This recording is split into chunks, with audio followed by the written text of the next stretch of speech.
नमस्कार दोस्तों, चलिए मेरे साथ एक और यात्रा पर और एक और मंदिर के दर्शन करने के लिए। और वह मंदिर नर और नारायण दोनों पर्वतों के बीच में बना हुआ है, जिसे बद्रीनाथ धाम कहा जाता है और इसे बैकुंठ लोक भी कहते हैं। चार धामों की श्रृंखला में इसका स्थान भी आता है। यहाँ पर पहुँचने के लिए सबसे पहले हमें हरिद्वार पहुँचना पड़ता है।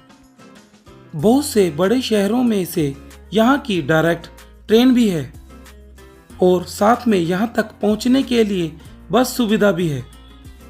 और अगर आप प्लेन से यहाँ तक पहुँचना चाहते हैं तो इसके लिए सबसे नज़दीक का एयरपोर्ट देहरादून में है।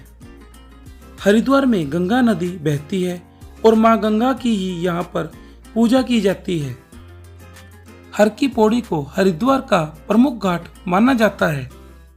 इसका कारण यह है कि समुद्र मंथन के समय यहाँ पर अमृत की बूंदें गिरी थी। इसी कारण मैंने भी हरिद्वार में हर की पौड़ी पर जाकर स्नान किया, पूजा अर्चना की और गंगा जी में डुबकी लगाई।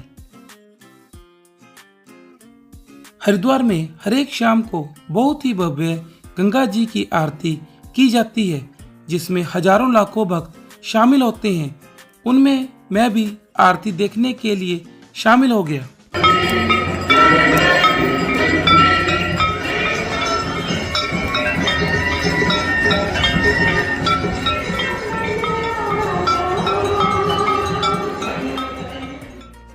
गंगा जी में स्नान करने के पश्चात और आरती देखने के बाद मैं अपने संगरूर की धर्मशाला में आ गया, जो कि खड़खड़ी सुखी नदी पर स्थित है। मुझे बहुत भूख लगी होने के कारण सबसे पहले मैं भोजनालय में ही पहुंच गया, क्योंकि मैंने वहां पर जाकर खाना खाना था।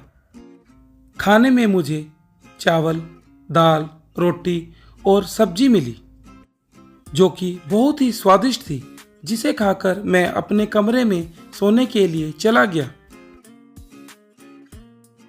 सुबह मैं जल्दी उठ गया, क्योंकि मैंने बद्रीनाथ जी के लिए अपनी आगे की यात्रा शुरू करनी थी। हरिद्वार से बद्रीनाथ जी की दूरी तकरीबन 365 किलोमीटर की है और इसके लिए हमें हरिद्वार से सरकारी बस भी मिल जाती है और इसमें एक व्यक्ति का किराया तकरीबन 800 रुपये है। अगर आप फैमिली के साथ आए हैं तो हरिद्वार से बद्रीनाथ जी के लिए आपको प्राइवेट टैक्सी भी बड़ी आसानी के साथ मिल जाती है, जिसके लिए आपको 8,000 रुपये देने पड़ते हैं। हरिद्वार से बद्रीनाथ तक का जो रास्ता है वह बिल्कुल साफ सुथरा है, लेकिन अभी भी कहीं कहीं कंस्ट्रक्शन का काम चल रहा है। रास्ते में हमें एक देवप्रयाग नाम का शहर आता है और यहाँ पर भगीरथनी और अलकनंदा का संगम होता है। इन दोनों नदियों के संगम के पश्चात इन्हें गंगा कहा जाता है। मौसम साफ होने के कारण धूप भी खिली हुई थी, जिस कारण पहाड़ियां और पेड़ पौधे चमक रहे थे। इन सभी सुंदर नज़ारों को देखता हुआ मैं अपनी मंजिल की तरफ आगे बढ़ रहा था। बद्रीनाथ पहुंचते पहुंचते मुझे रात हो गई थी। मैंने अपना होटल ऑनलाइन पहले ही बुक करवा रखा था। मेरा होटल बद्रीनाथ मंदिर से तकरीबन 100 मीटर की दूरी पर ही था और मैंने यह होटल 1500 रुपये पर नाइट में बुक करवाया था। बाथरूम भी काफ़ी अच्छा है, देखिए आप, साफ सुथरा, टैप्स वगैरह बिल्कुल साफ है, टॉवल, शीशा, शैंक बिल्कुल एकदम साफ है। सुबह जब मैं उठा और अपने कमरे से बाहर निकला तो मौसम को देखकर मैं बहुत खुश हो गया, क्योंकि मौसम एकदम साफ था। खिली हुई धूप के कारण पहाड़ चमक रहे थे। काफी दूर ही सही मुझे एक बहुत ही बड़ा झरना गिरता हुआ दिखाई भी दे रहा था, जो बहुत ही सुंदर लग रहा था। बद्रीनाथ मंदिर को बद्री नारायण मंदिर भी कहा जाता है, जो अलकनंदा नदी के किनारे उत्तराखंड राज्य में स्थित है। यह मंदिर भगवान विष्णु के रूप बद्रीनाथ को समर्पित है। यह हिंदुओं के 4 धाम में से एक धाम भी है। ऋषिकेश से इसकी दूरी तकरीबन 294 किलोमीटर है। पंचबद्रियों में इसका स्थान पहले नंबर पर है। उत्तराखंड में पंचबद्री, पंचकेदार, पंचप्रयाग पौराणिक दृष्टि से तथा हिंदू धर्म की दृष्टि से महत्वपूर्ण है। इस धाम के बारे में कहावत है कि जो जाए बद्री वो ना आए ओद्री। इसका अर्थ है यानी जो व्यक्ति बद्रीनाथ के दर्शन कर लेता है उसे पुण्य माता के उदर यानी गर्भ में फिर नहीं आना पड़ता। शास्त्रों में बताया गया है कि मनुष्य को जीवन में कम से कम एक बार बद्रीनाथ के दर्शन जरूर करने चाहिए। बद्रीनाथ जी के मंदिर के पास मां अलकनंदा बहती है।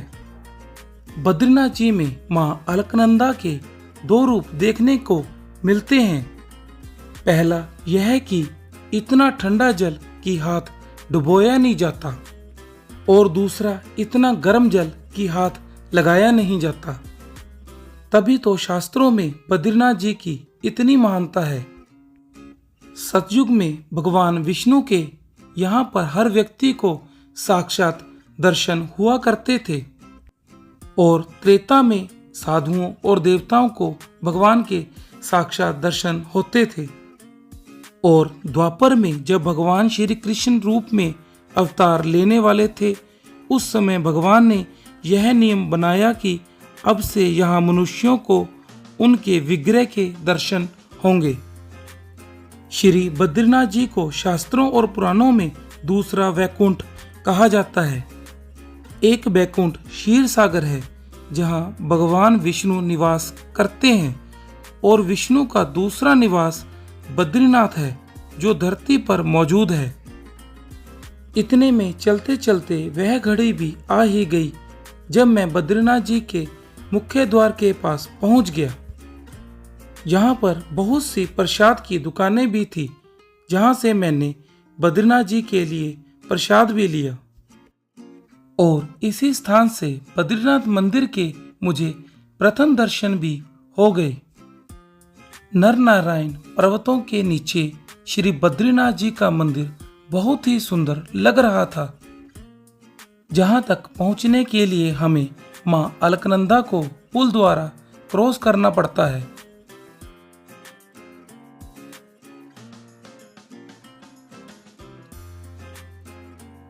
मौसम साफ होने के कारण चटकीली धूप से पहाड़ चमक रहे थे परंतु हवा बहुत तेज चल रही थी जिस कारण मंदिर पर लगे हुए झंडे जिनका रंग लाल और सफेद था वह झूम रहे थे।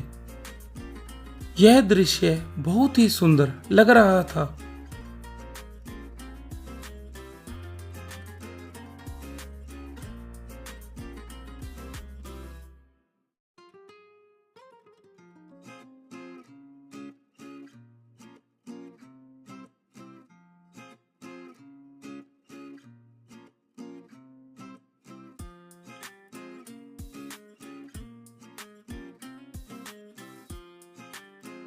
भगवान बद्री विशाल जी के दर्शन करने से पहले मैंने तप्त कुंड में स्नान करने का प्रोग्राम बनाया।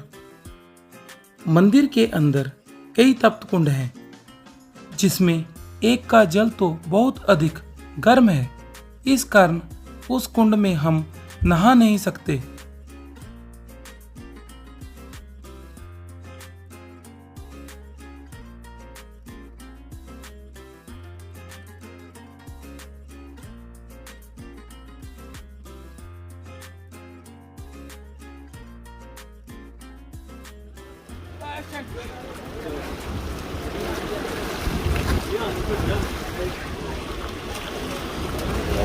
जय भोले शंकर।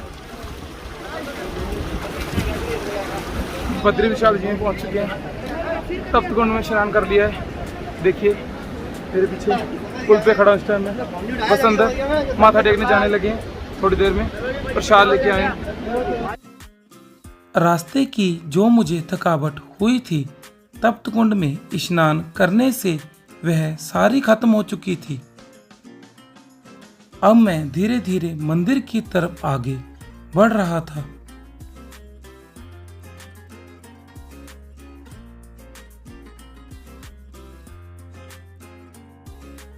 सूर्य नारायण की रोशनी के कारण पहाड़ों का रंग सुनहरी हो गया था।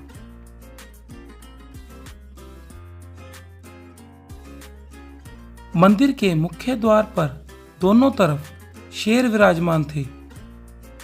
मंदिर के मुख्य द्वार पर जो भांति भांति का रंग किया हुआ था, उस कारण मंदिर की सुंदरता और भी बढ़ रही थी।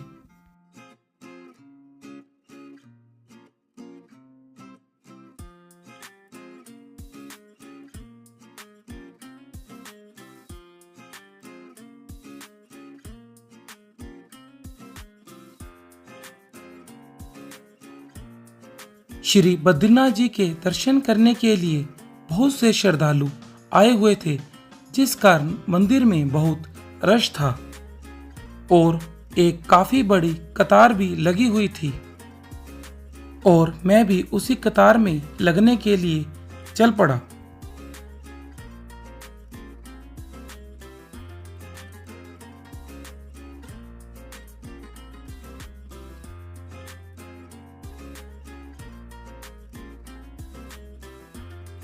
मंदिर के अंदर कैमरा, मोबाइल लेकर जाना वर्जित है, जिस कारण आगे के दर्शन मैं आपको नहीं करवा सकता। मंदिर के अंदर पहुंचकर मैंने बद्री विशाल जी को प्रसाद लगवाया, उनको नमस्कार किया और इसी के साथ मेरी यह बद्री विशाल जी की यात्रा निर्विघ्नं संपूर्ण भी हो गई।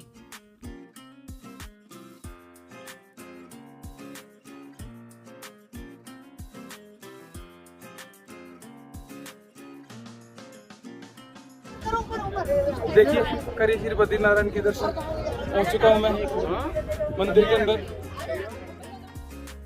संपूर्ण वीडियो देखने के लिए आप सभी का बहुत बहुत आभार। अगर आपको मेरी यह वीडियो अच्छी लगी तो मेरी वीडियो को लाइक करें, शेयर करें और मेरे चैनल को सब्सक्राइब अवश्य करें। जय शंकर।